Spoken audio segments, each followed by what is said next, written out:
थेट जाऊया ठाण्याला। ही दृश्य आपण पाहतोय। उपमुख्यमंत्री एकनाथ शिंदे धुळवडीच्या या रंगात नाहून निघालेले आहेत। आपल्या नातवाला यस असं टाक ना असं हा उचल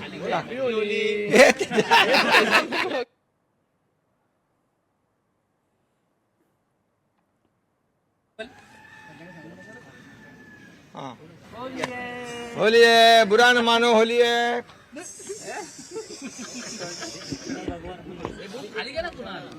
बुरा न मानो होली है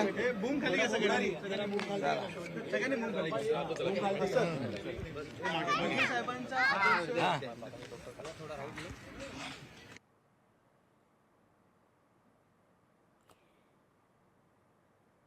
एकनाथ शिंदे यांचा नातू आणि शिंदे यांचं एक वेगळंच नातं आहे, जे दरेगावात सुद्धा समोर येतं, जे वर्षावर सुद्धा अनेकदा पाहिलेलं आहे।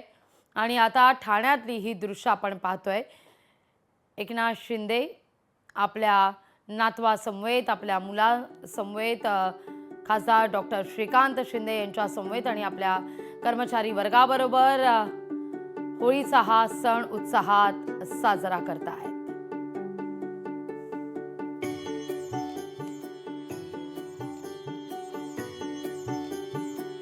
आजच्या दिवशी आपण राजकारणावर भाष्य करणार नाही, अशी प्रतिक्रिया सुद्धा एकनाथ शिंदे यांनी दिलेली आहे। पण राज्याच्या या विकासाच्या रंगात सगळ्यांनी समावेश करावा। होळीचा उत्सव जोरात आहे आणि या होळीमध्ये सर्वच लोक कालपासून आज धुळीवंदन देखील मोठ्या प्रमाणावर साजरा करतायत, आनंद घेत आहेत।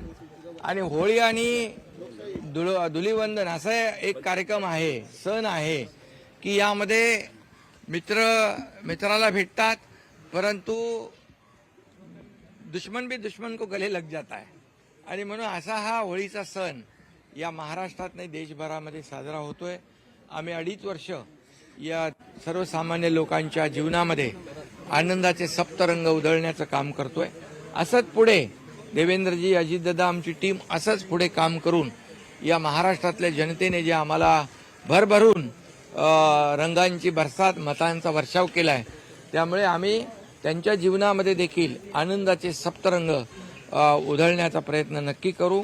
आणि म्हणून हे सरकार डबल इंजिनचं सरकार आहे। आदरणीय प्रधानमंत्री मोदीजी देखील देशाला पुढे घेऊन जात आहेत, देश पुढे जातोय। लोकशाही मराठी ऐका, पहा, जागरूक रहा।